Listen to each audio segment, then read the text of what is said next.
denied President-elect Trump's request to delay sentencing in his hush money case. Sentencing is set for Friday as his Supreme Court appeal remains pending. Trump denies the charges and cites presidential immunity. Rapper Jay-Z has filed a motion accusing attorney Tony Busby of not investigating claims that he and Diddy drugged and raped an Alabama woman in 2000. The woman admitted inconsistencies in her allegations but stands by her claims. Alabama Congresswoman Terry Sewell is now the first black woman to serve on the House Ways and Means Committee's Oversight Subcommittee. Sewell, elected in 2011, vows to protect Social Security, Medicare, and ensure a fair tax system.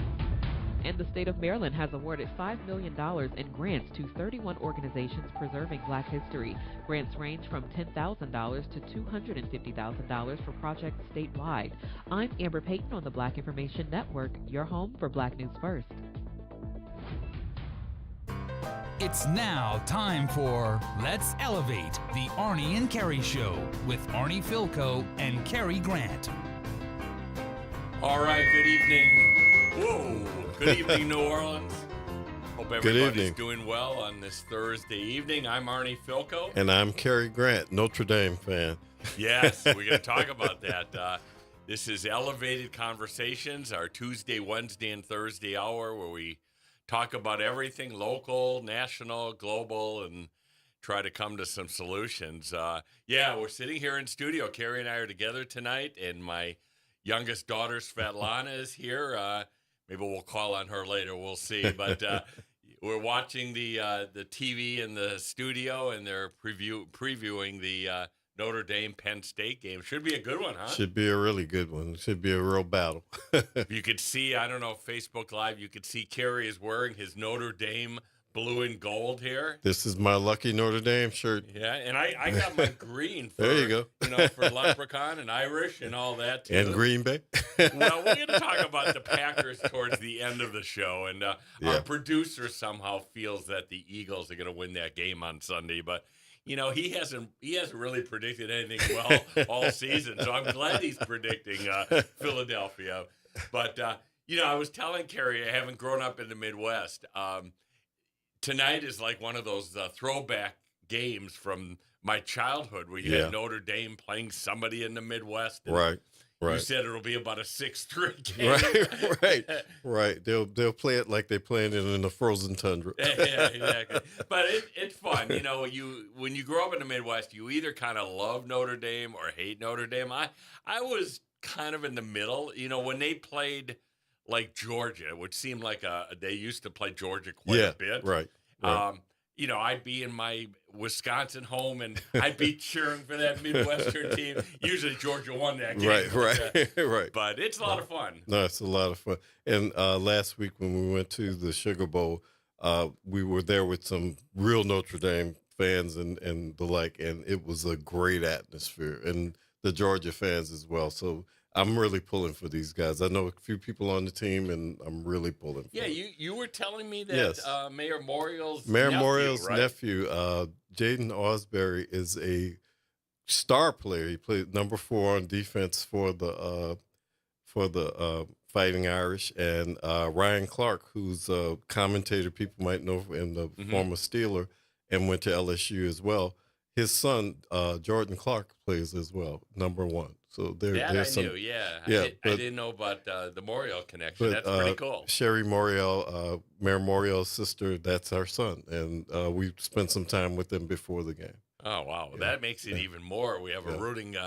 Absolutely, a local Irish, rooting interest. Go Irish, win tonight. Yes, and then we'll see the championship game. Yes.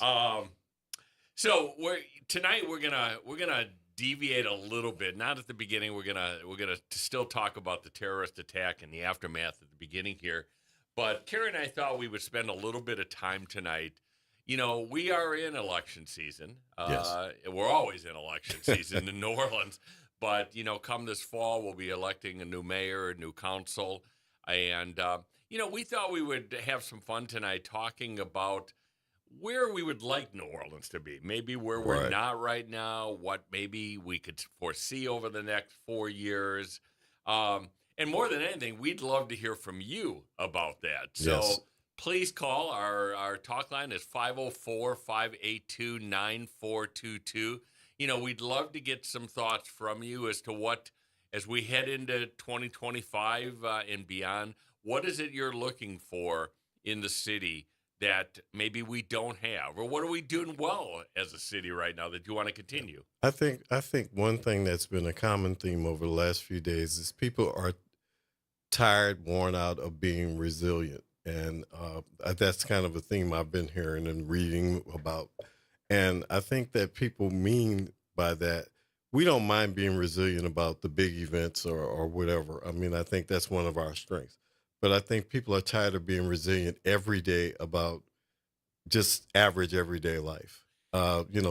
Potholes, drainage, those types of things. And I think that's what people want to have a chance to relax from. And that's Yeah. what they want from new administration. Yeah, I think that word, after Katrina was a positive word Yes. that we were able to endure and overcome. But I think we're a little fatigued with resilience. We'd like to see not so much being resilient from a failure or a negative, but actually being on a positive.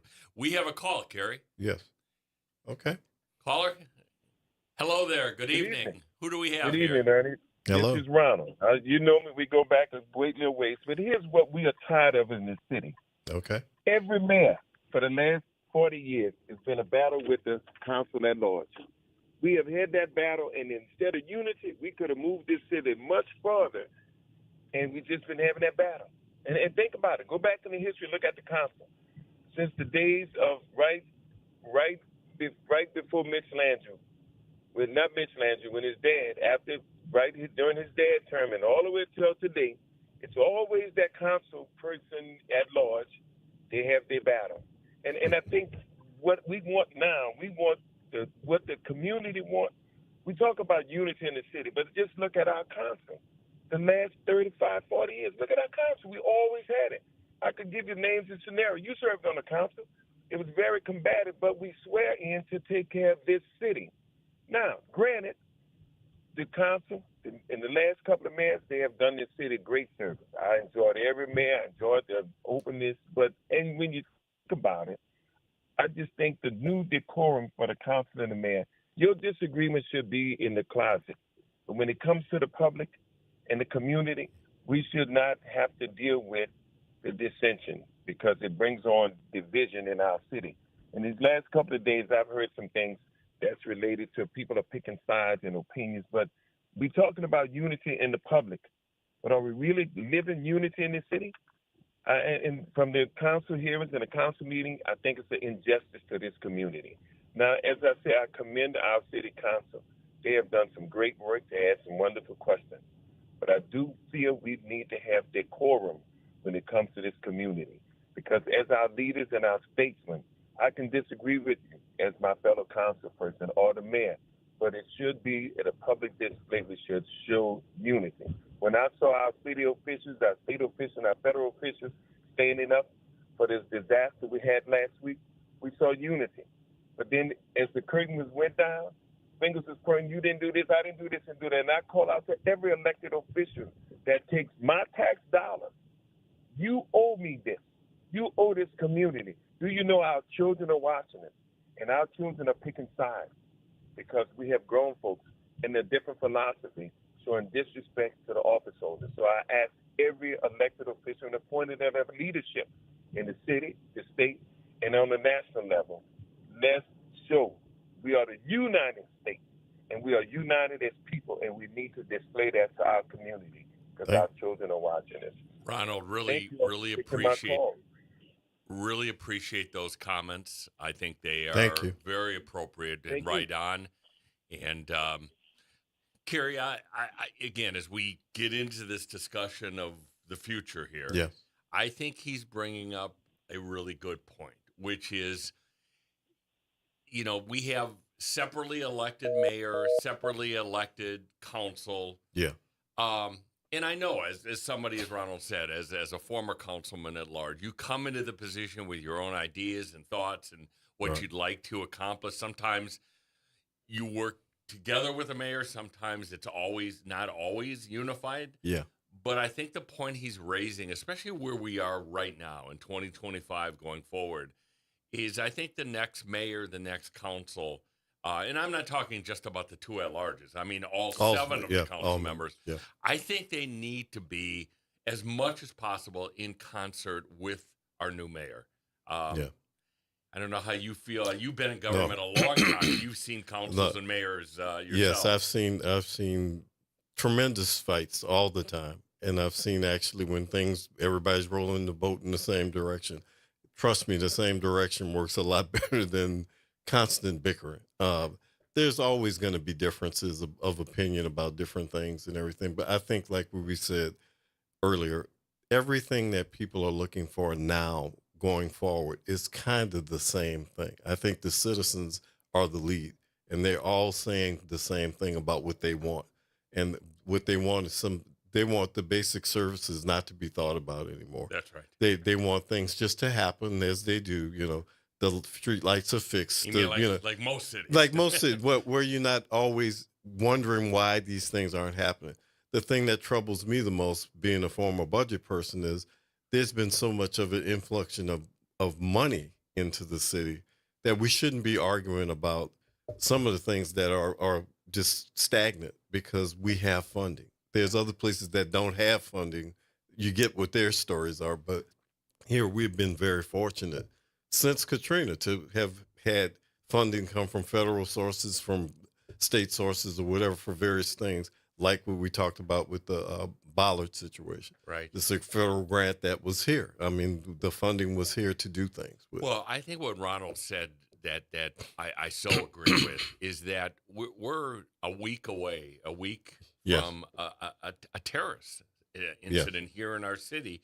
No different than, in many ways, 9/11. No Right. different than the trauma of a Hurricane Katrina. The commonality of all of those events was, at least for a period of time, you saw leadership in Be all unified. those really be unified. You saw in 9/11 our country coming together. It was probably the most unified time I've ever seen America in my Yes. lifetime. Yes. And, after Hurricane Katrina, it was the same thing. I mean, obviously, Yes. we were all displaced in different places. But when we came back, for the most part, we were one as a community, wanting to rebuild, wanting to dream, to vision, Right. and to make this city as strong as it could be. And we've lost some of that. We've lost a lot of it. And I'm going to be honest with the listening audience. I think we've had a very contentious mayor. I think that there's people have very strong opinions. I mean, some are very supportive. There are many that are not. And I think the council in some ways has filled that void that maybe our mayor has left behind. And they've exerted power and influence that, may not be unique, but it certainly is one of the strongest councils that I've ever seen. Unlike some other forms of government, I'm just talk about New Orleans form of government. You have a strong mayor, but you also have strong council members. Let's face it, because it's a very small group of governing people. You're only talking about 8 people, So they have to treat each other with that mutual respect. And that's where you start what you're talking about. Right. You start from mutual respect. Everybody's going to have a position. Everybody's going to have a take on things. You leave some power vacuums out there, then people will fill those vacuums, especially in a city this small. So what you're saying is very true. And I think what the public is wanting is, yes, they want everybody to roll the boat together. They don't mind people butting heads over issues, because you may butt your heads over issues of zoning or housing or whatever, but to come to some commonality and to try and answer the questions that the public wants. Well, you said it well. I think, again, let's move forward 8 months, okay, or a year when the new mayor and council Right. is put into office. I can tell you, I don't think I'm going on the limb here. What the public wants more than anything right now for the next new team coming in is the basics of government. Right. The roads to be yes. fixed, the lights to be on. That's all I ever hear. Sewage and water board to be, to be working efficiently. Again, many, many other issues to tackle: poverty, economic development, crime. But these basic cornerstone issues that other cities seem to accomplish that we've struggled with. You can't. That is where I think the You constituency can't is. get to the next level, as you said. You can't get to economic development if you're talking about the drainage system doesn't work. When the drainage system can work, the thing people have to understand about here is there's lots of infrastructure here that worked fine before it's been neglected. Yeah. And so what you're saying is very true. Once you can do that, you can go into economic development because then you can present to a company, this is why you should be in New Orleans. Those types of things can work. Right. If other things are working, the basics are working. And I'll say this, as people go and look at candidates for these offices and decide who they're going to vote for, I think the question of who will work as a team, who will work in a unified way, is something you should look at. Yes. Again, it doesn't mean that you have to be agreeable on everything. That's not good. That's not what government is, because these are separate branches of government. Right. But the reality is as Ronald said, I think our city works much better when we are together, and when the top three leaders, the at-larges, the council, the other 5 council members, the mayor, are working hand in hand. You said something really important. New Orleans is really unique in government. I mean, I know Chicago politics pretty well. Chicago has 55 alder people, okay? Right. Plus a mayor. Let me assure you, those aldermen or alderwomen do not have the same level of power authority that we have in New Orleans, which is 7. You're correct. And it kind of elevates the role that our council in New Orleans plays. And I'm going to bring it kind of what we started with, which is I want to stay on for a little bit tonight, which is talking about the aftermath of the terrorist attack. I just think it is so vital from this point forward that our council, our mayor, our state government, and our federal government, as best as they can, be together on all of the things that are going to be investigated. The council today kind of took the next step as a council to approve the fact that they are going to investigate what occurred on New Year's Day. They're going to have subpoena power, so they're going to be able to get a lot of documents and get a lot of witnesses testifying. It's really, and in the meantime, the other big news out of City Hall today was the mayor and our police chief announced that Chief Bratton from New York and Boston, he was here in New Orleans. He is going to be here for a 3-month contract to really help guide the keeping of us safe. Sure. And I thought he made one point I really liked what he said today was, we're not alone in this because the Super Bowl is here. For the next several weeks, you're going to have some of the best national experts in the country, here in New Orleans because of the Super Bowl. Right. And if you could put that together with what the chief will be doing, Chief Bratton, along with NOPD and all of the other agencies, that gives me a lot of comfort that we're going to be, I think, a pretty safe city. I think it helps, too, to have Chief Bratton here because Chief Bratton can be literally that funnel that these things can go through. He's well respected by everyone, and he's known by everyone. So he can help to bring this together. There's going to be a lot of disparate reports and the like. So he can help bring this together in a format that tells the story, so to speak. And I hope that becomes his role, to be kind of the central conduit, because that will really help people to feel very comfortable about what's being said. Right. And he made it a point today. He's not here as some independent sheriff. Yeah, right. I mean, he's here at the request of the mayor and Superintendent Kirkpatrick. Right. And he will work hand in hand with them. Look, you and I both know this. We hear this criticism in New Orleans that why do we need people from the outside and we have our own. Understand that point. And in many cases, that point is valid. But I, for one, think this is a really good move by the mayor and a really good move by the police chief. You just came off of a terrorist incident here. You have 2 huge events coming up, along with more that are coming down the road. Right. And here's a professional that has seen what happened in Boston with the marathon attack, seen what happened in New York. We would be, and by the way, we're not, as best as I understand this, unless I'm wrong, we, the city, and public money, we're not paying for this. No. It's coming out of the Police and Justice Foundation. Exactly. Yeah. So I don't see much downside in this. In fact, I see a lot of upside of having Bratton in our city and guiding us, working with the NFL experts, working with our own experts. And one thing that's very important to me is, look, we know we live in a changing world. It changes every hour practically. What is the outcome of something? It's never too late to change your plan or to increase your plan or what. This is a good time. Unfortunately, we had a very terrible incident with some real problems, but this is a great time to reassess everything. As you said, we are an event-driven city, and to come up with better plans for the future that deal with terrorism and some of the other things that we as a city honestly probably weren't thinking about first of mind. And I think that that's what this is going to be, is a new game plan. And that's what we need, a new game plan. Well, something related to what you just said that happened today is very interesting. So as we knew, lawsuits were coming. Yes. Today there was a lawsuit filed by the Morris Bart law firm on behalf of a lot of the injured victims, and also I think one of the deceased people as well. And in the media press conference that they did, or the stories they gave to some of our local media, they went back and showed a April 2024, only 8 months ago. Yes. One of the contractors who was responsible for the barriers had did a simulation, and in that simulation, this is almost unbelievable, seriously, he showed an F-150 truck coming on Canal Street, making a right turn onto Bourbon and going down the street. Right. It's a little bit eerie, somewhat uncanny that this would have occurred. And it raises a lot of questions like, how did we miss it? Okay, when you had this 8 months before, and as a lawyer, I have to say nothing's guaranteed in court.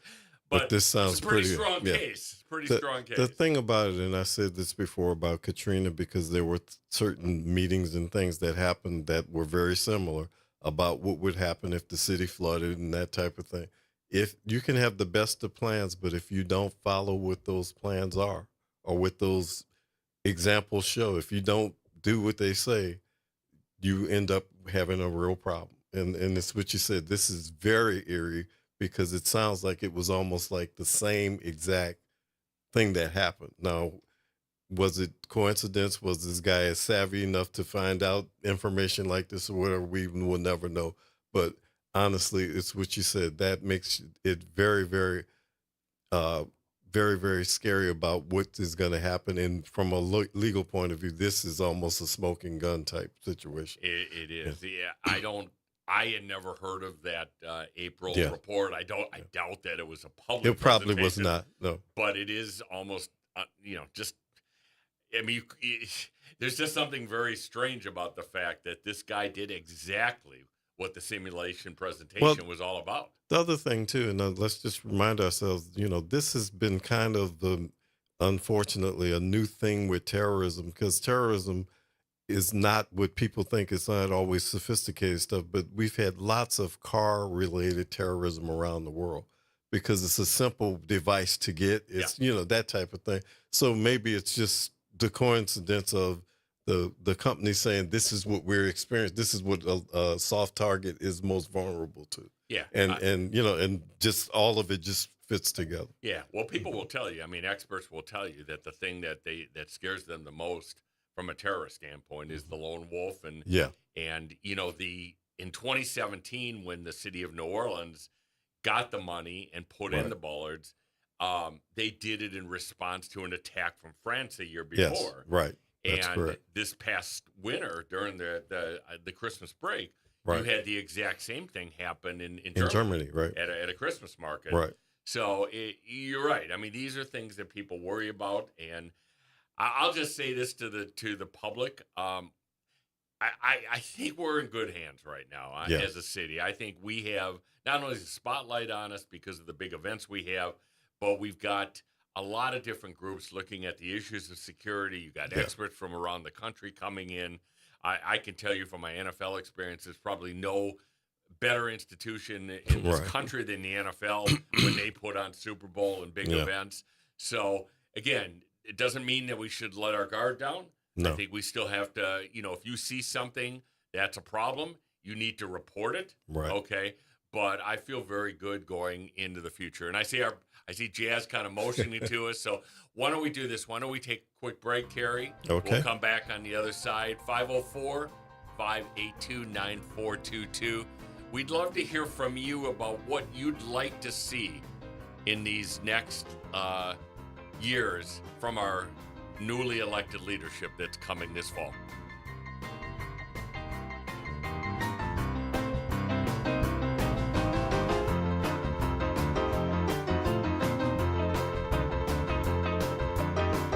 Hey, New Orleans, Tavis Smiley here, inviting you to join me each weekday evening at 7 p.m. right here on WBOK 1230 a.m.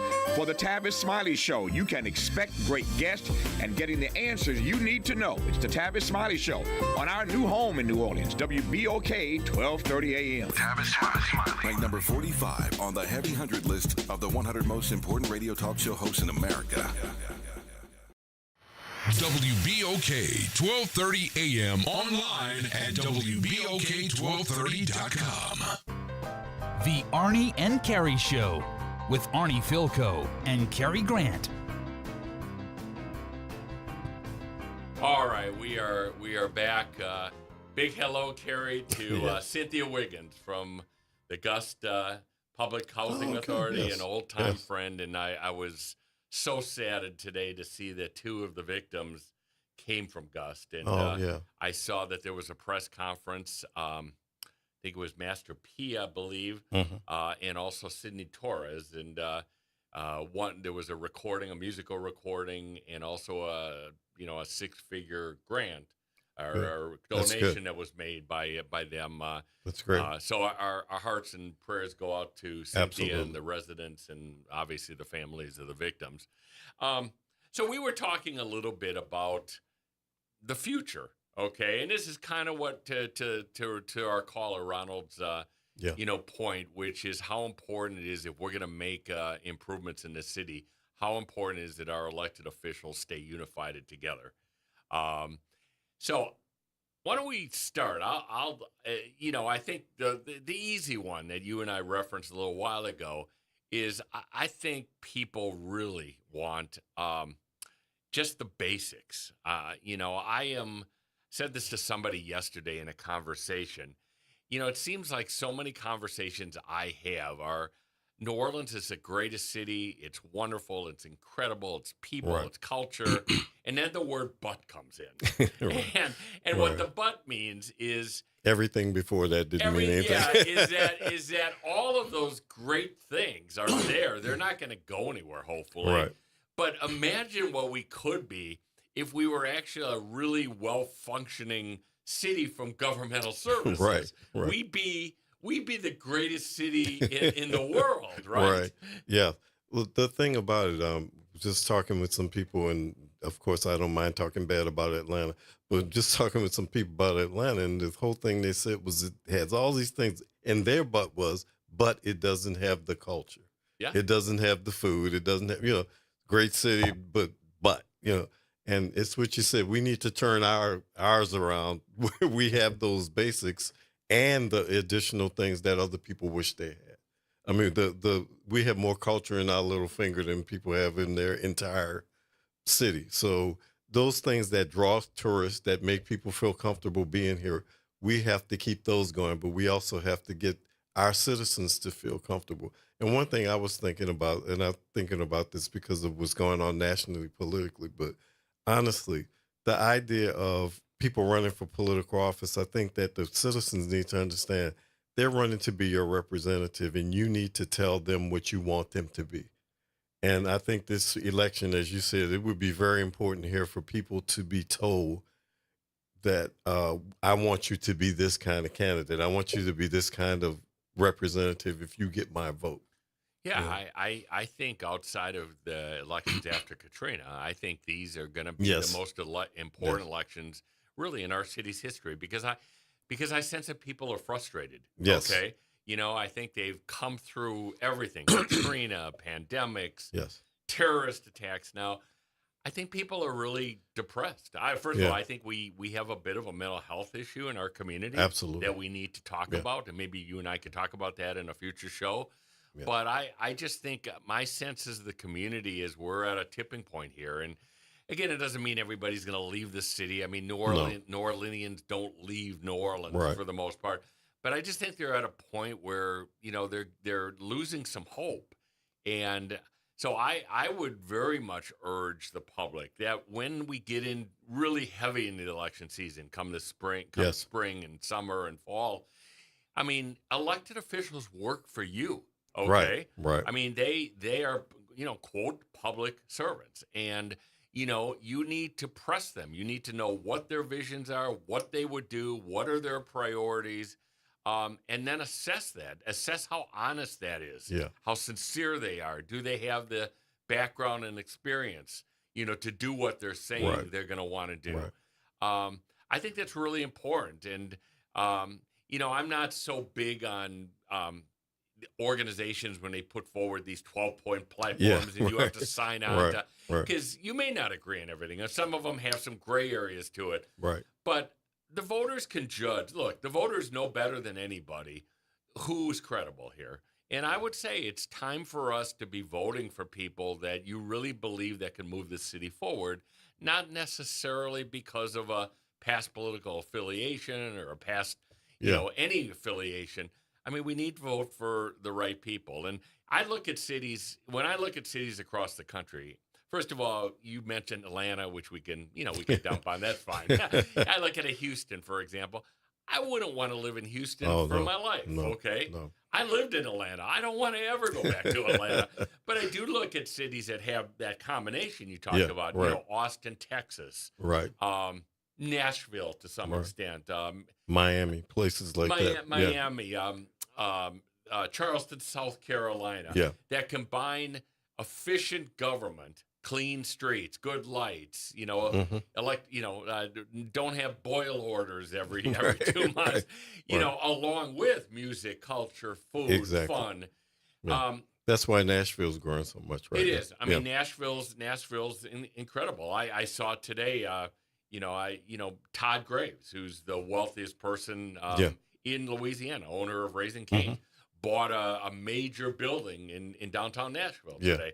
Okay, you don't do that just because you want to. because you want to. You Right. do it because there's going to be a return on investment, Right. and I'd rather be us right now in the sense that we have all of those cultural things. Yeah.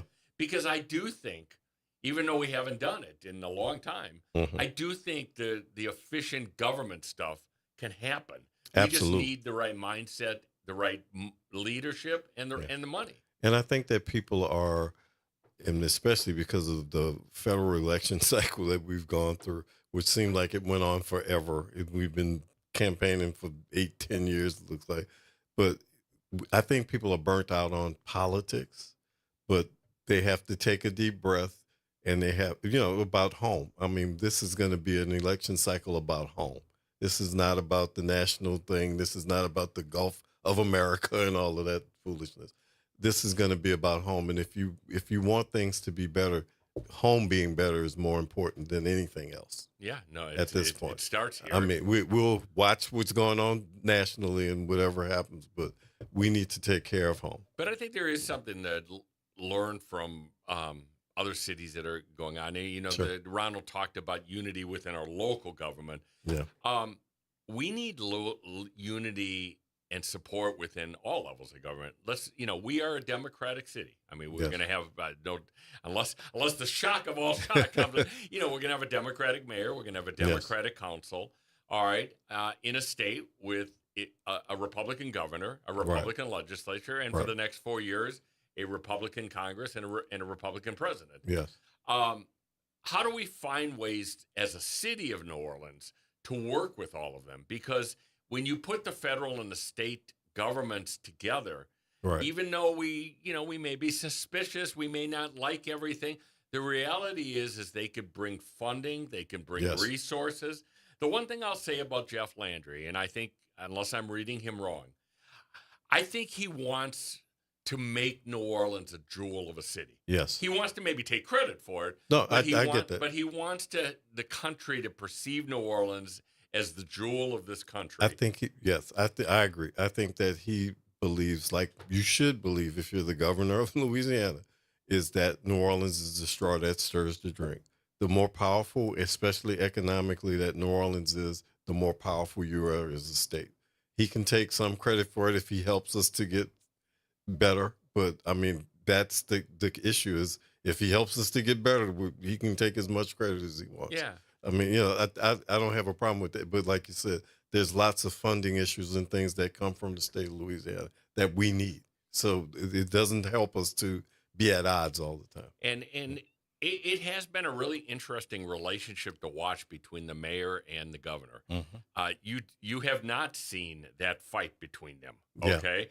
Yeah. And I think part of it is I think Mayor Cantrell rightfully understands that we do need some of that state help and federal help. I mean, we don't have a 1,200 person police department. Right. I mean, we have an 850 person plus police department.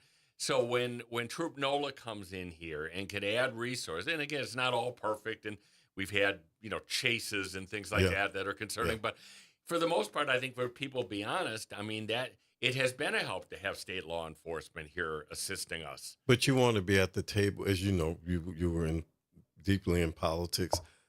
You want to be at the table with people, and they're not the enemy. I mean, that's a good point that you're making. They're not the enemy. They may have different ideologies, but we all kind of the same underneath the ideologies. We all want the same things. We want better lives for our children. We want, better schools, that type of thing. Everybody's kind of the same once you peel off some of the layers of the rhetoric. Yeah. So why don't we keep going? This is a good exercise. And again, as much as Carrie and I will talk about this, we'd love to hear from you. 504-582-9422.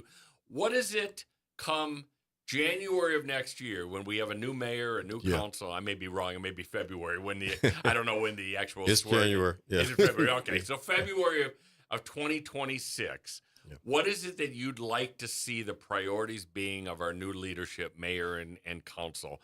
I'll throw the next one. We talked about basic infrastructure and just efficiency of government. Obviously, the next one on the list for I think most people is crime. Yes. I have to say, from where we came 2 years ago to where we are now, we have made great strides. Yes. In terms of the murder rate, in terms of the carjacking, Just in terms overall of crime. any violent overall crime. Yeah. And, I think you've got to give credit to where credit is due. We've had kind of two police chiefs over that time. You've had Michelle Woodfork, and then Ann Kirkpatrick. Mm-hmm. And, I think the two of them have done and I'm not talking about what happened in the terrorist attack, but they have done a very good job of bringing those numbers down. Sure. And giving some confidence back to people. I could tell you, if we remember a couple of years ago when we were hit by those carjackings, people were really up in arms and they were scared. It was. We had our district attorney. It was very frightening. Family. Very frightening. Yeah, it was frightening. Yeah. And I think that has really dissipated a lot. Mm-hmm. So I would put that at the top. Oh, absolutely. I think the challenges now are going to be, how do we get these numbers up at NOPD? We have not really substantially increased the force. Right. We're still in the 800s. Right. And council has tried, through more money. I think there's better communications going on now within the department. But recruiting doesn't seem to have yet taken hold. And we still have attrition, so we can't seem to get ahead because we lose some officers every year, and those are counterbalanced by what we gain. Yeah, I just think post George Floyd that policing is not the career that it once was for people. I mean, I think people don't see it that way. I think some people who were in it decided to get out for whatever reason. I think that event changed the look of policing from a good point of view and a bad point of view. It pointed out some really terrible things, and it just made people feel uncomfortable about being police. Like I always say, if you want a constitutional police department, become the police. I always say that. So then I hope we can start selling that as a point, for young people to get into policing.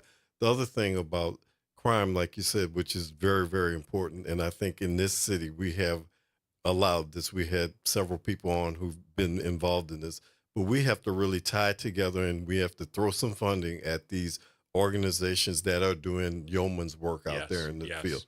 I mean, if individuals need to do it, I think that needs to be part of a platform with some of these candidates. What we're asking candidates about is, what are you going to do, putting your money where your mouth is with these nonprofits that are doing things with young people, keeping them off the street, keeping them out of trouble, the roots of music. I mean, I could name 1,000 of them.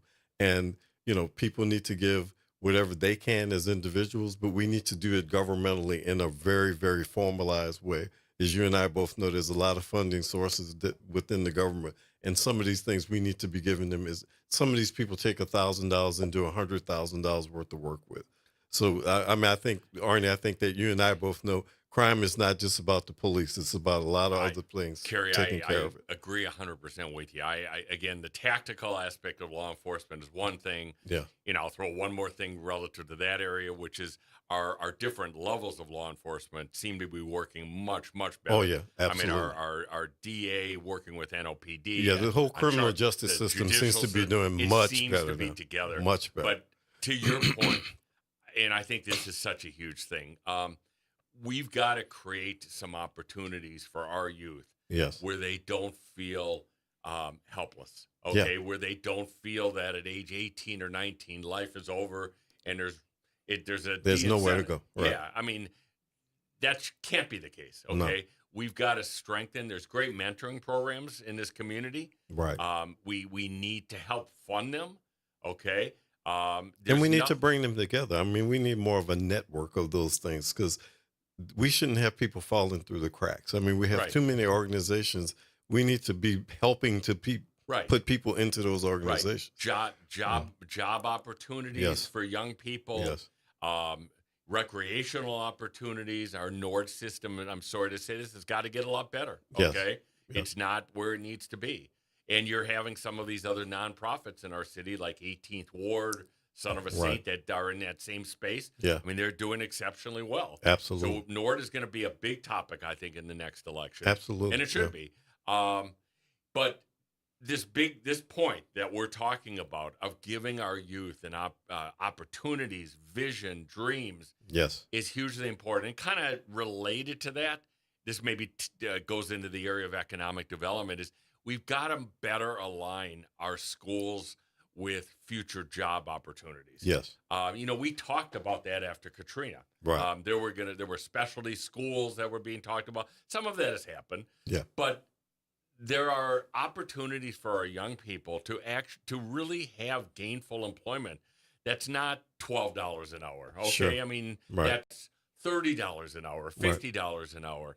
But we need to align them educationally with the opportunities for them to get those jobs and for employers to hire. And we need to keep that in front of them. We need to show them, especially there's so many distractions with these phones and everything, but we need to keep that in front of them from a very young age. I mean, we need to keep in front of them, there's opportunity. There, what you like to do, what you want to do is something you can do.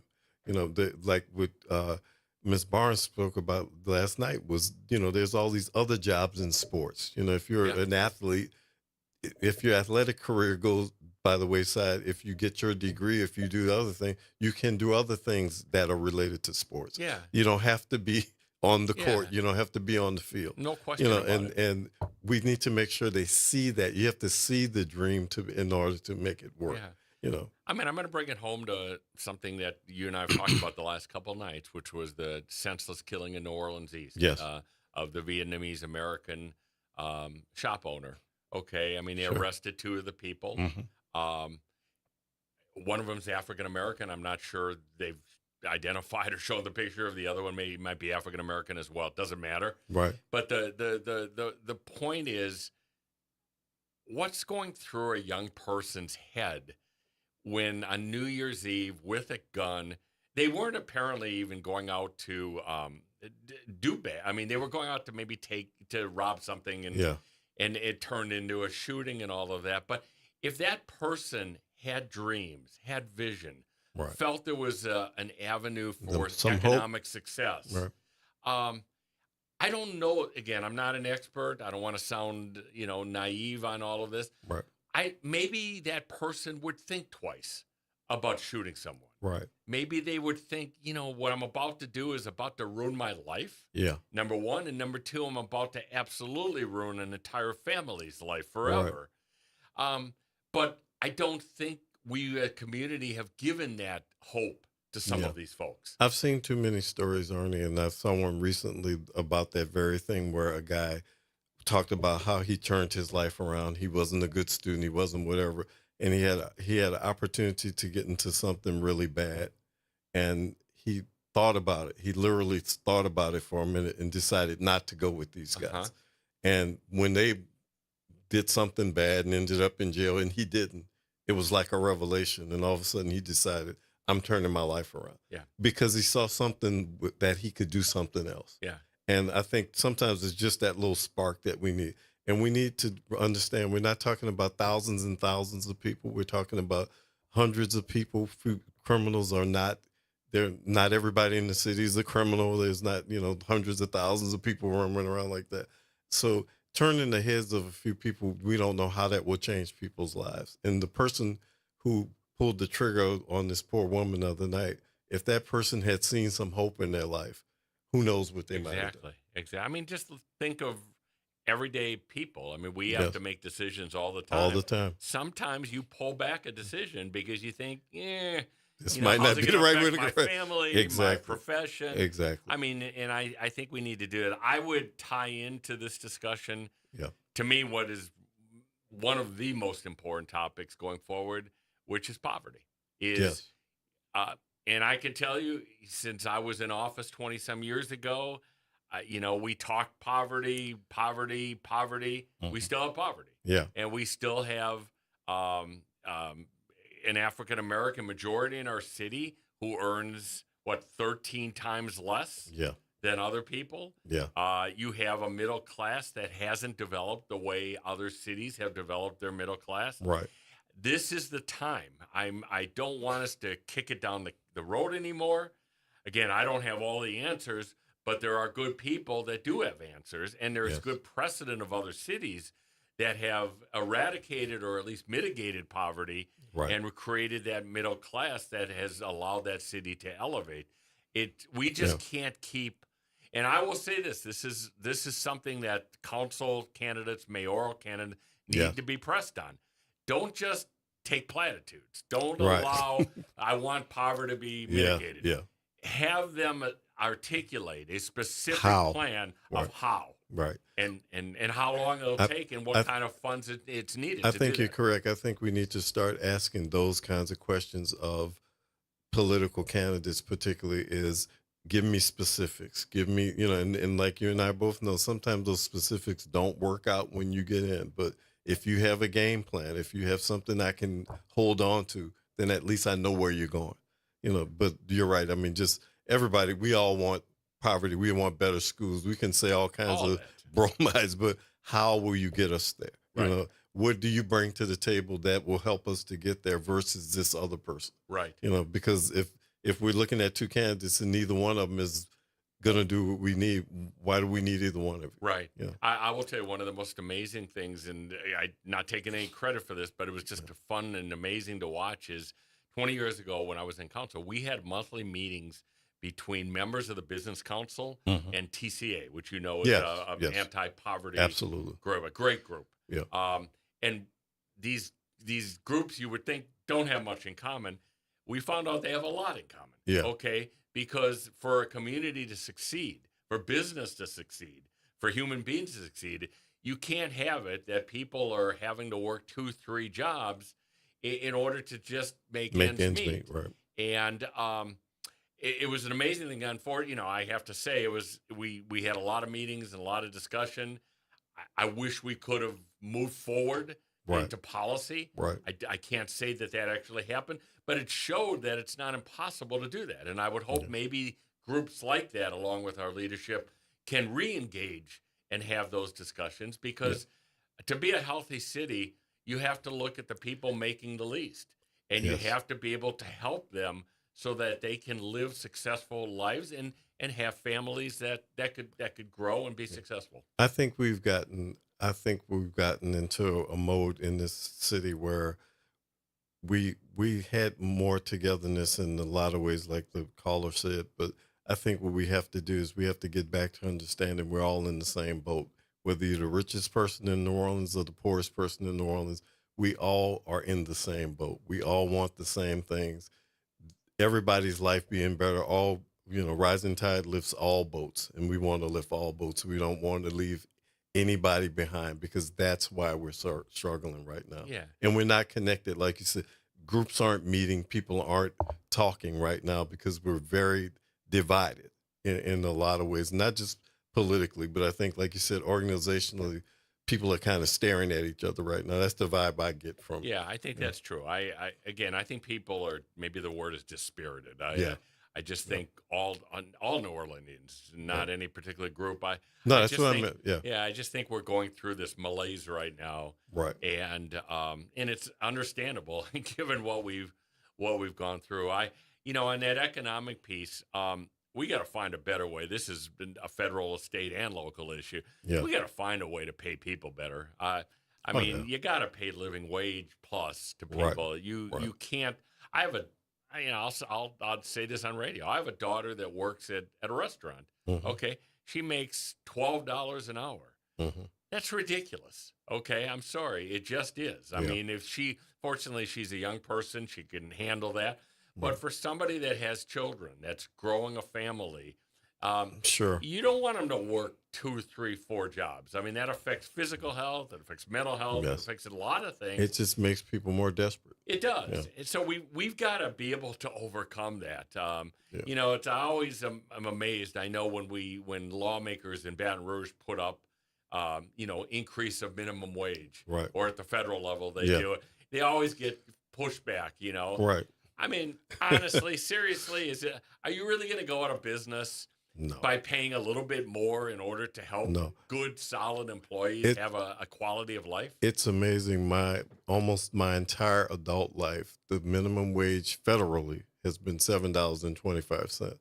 Actually, with the city, as you know, over the years, we've raised it more than them by a lot, and still not where it should be, but closer than anything else. But it's just amazing that, like you said, because certain interest groups or whatever push back and say, I'll go out of business. It's like, well, maybe some people need to go out of business if you can't handle paying people a couple of bucks more. I mean, because it will not destroy. It won't destroy you. I know it won't.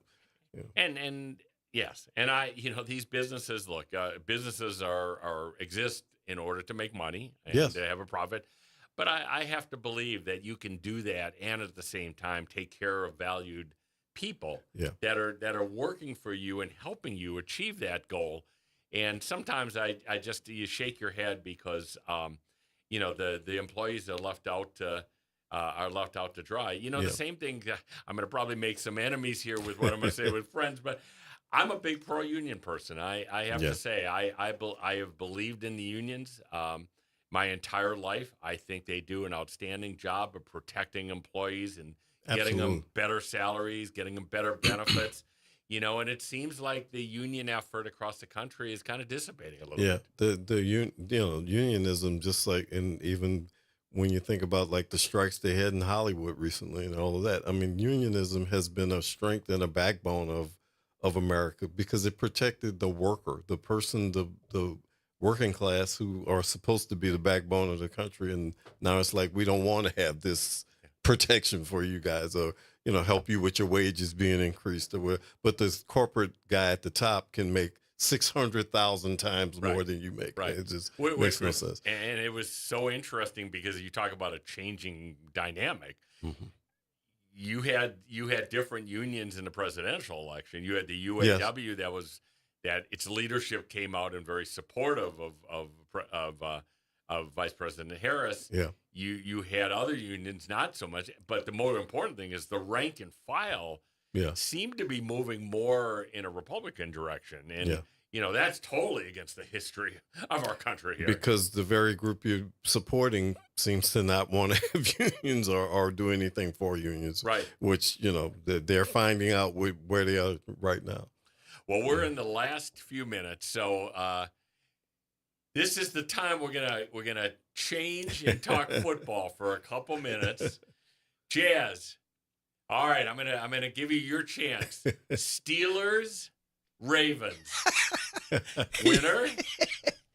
Look, What do you mean look? He just went through Arnie, this. because you know I'm a cheesehead. I don't know No, if I you. didn't know that. Yeah, You are, I'm okay. actually like New Orleans. You got to have a couple of teams Okay. back in the gap. So All right. Green Bay was one of mine. It was Green Bay and Denver. Green Bay and Denver. Green Bay and Denver. So So you don't care about Pittsburgh, Baltimore. at all. All right, Denver, Buffalo. Denver, Buffalo. Buffalo. All right, smart guy. Who do we got? Tampa plays Washington. Washington. Washington. All right, Yeah, all right. Washington. The Rams in Minnesota. Minnesota. Rams. Minnesota. I'm saying the Minnesota. Rams. Minnesota's heartbroken. They're mad as hell. And you know what? That's all of these picks is opposite except for the Tampa Bay game. Oh, okay. All of these Yeah. picks are opposite what I really want. Well, I have to tell you, the entire Midwest is cheering for the Rams. Not because we care anything about the Rams. But we hate the We Minnesota. hate the Just- Minnesota just Vikings. But the big game Sunday, 3:30. I'm going to carry next Tuesday. I'm either going to come in crying and being depressed, or I'm going to be shaking my pom poms. Okay, Packers, Eagles, really tough matchup for the Pack, but I'm gonna keep my hope, and maybe the biggest upset of the weekend will occur, and I will be the happiest guy at 6:30 in New Orleans. And I'm next going to Sunday. go with you, and I'm going to say it for this reason. I think Jalen Hurts is going to throw you 2 nice interceptions, 1 for a touchdown, and that's going to make all the difference. That would be nice. Jordan Love is a great quarterback. I think that they have a real shot at this game. I think people think they don't, but I do. I actually do think they do. All right. Well, we will see, and we'll talk about it next Tuesday. In the meantime, I'm going to keep my advocacy. Jim Haslett, next coach of the New Orleans Saints. I'm just kidding, everyone. Although Jim is a really great guy. This has been a lot of fun. Thank you, Ronald, and other listeners tonight. Carrie and I will be back with Elevated Conversations next Tuesday, 6 o'clock. I'm going to actually be in D.C. next week, so I'll be calling in for the show. And we wish everybody a really great weekend. Have a great weekend. See you next week.